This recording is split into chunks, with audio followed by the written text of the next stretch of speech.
এই আক্রমণের ধার এখন পর্যন্ত চোখে পড়েনি, তবে প্রথমার্ধের খেলা চলছে। হাতে গ্যালারি থেকে কিন্তু কিছুক্ষণ পর পরই অনাকাঙ্ক্ষিত কিছু ঘটনা ঘটছে। আসলে আমাদেরকে সভ্য হতে হবে, সেটা আমরা বাঙালি হিসাবে আমাদের অবশ্যই ভদ্রতা বা শালীন আচরণ করার জ্ঞানটা থাকতে হবে।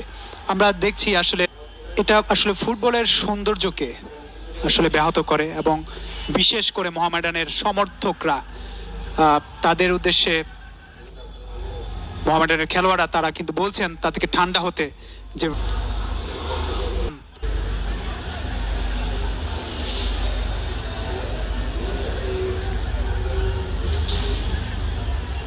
মোহামেডান এবং আবাহনী